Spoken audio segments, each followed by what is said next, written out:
So how would you feel if you found out that Robin Williams had left a suicide note detailing who, what, and why he had ended his life? I bet you would feel the same as the people who chose to hide it from the rest of the world, right? Because of the shame they must have been dragged on to feel. Also, by that point, they must have had it drilled in their mind to consider the option he chose to end his life on, and how it had a direct connection to the way he must have felt while he was alive. Sadly, no such note exists. Unless you're one of those people who saw World's Greatest Dad after he had passed and just choose to see it that way, just to see that this movie was a suicide note left to the world. What I'm just getting at, since I'd like to make this short, is that no one ever really cares about the depressed while they were leaving them breadcrumbs for them to find. So how come they always ask about a suicide note? Imagine if every time someone ended their life, they detailed exactly why they did it, instead of apologizing to everyone for doing so. Like in Robin's case, to live a life of suffocation only made death by some type of suffocation a likely some option. He who tells a joke often always do so to tame how they truly feel.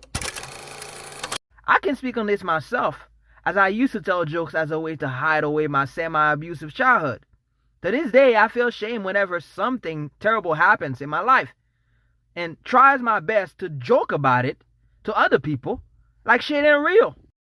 I don't usually make these type of video anymore, because the YouTube algorithm only gets it when you already had a fan base.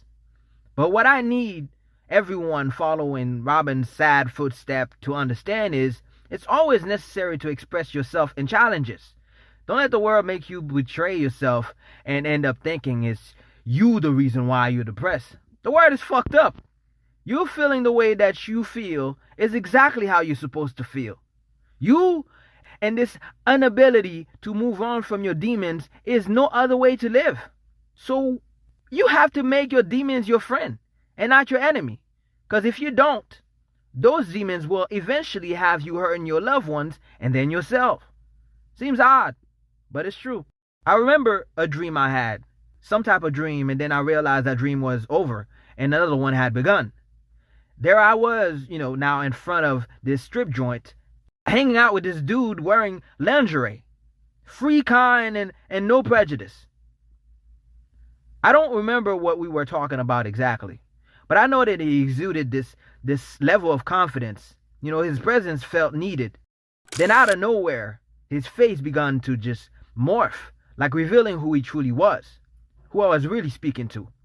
And there he was, a young Robin Williams. I don't know why, but I immediately started sobbing, like hard. I began expressing why he went wrong, where he went wrong.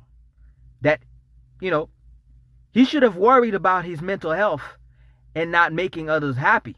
Because in doing so, he boxed himself in his place where the real version of him, the real him, couldn't escape. Having this dream was, of course, therapeutic for me, because I know I wasn't out here seeing Robin in angel form. No, I was seeing a representation of who I wanted to be, who I've lost, my fear and frustration, anguish. To this day, I think of this dream and it keeps me remembering how I'm supposed to live my life. Not for others, but for me. Yes, I have to consider those I love, but in the end, not dismiss my own needs. Also, I am not the worst version of anyone out here. I choose to think outside the box instead of people who think like, matter of fact, eat shit. How's that? In fact, do not use that word in front of my son. eat shit. If I Eat wasn't shit. practicing, Eat shit. I would slap that smug smile. Definitely eat shit. so I'm more than alright. And even if I do end it one day on my own terms, at least I know it's because I didn't want to be part of the problem. Like most people are these days.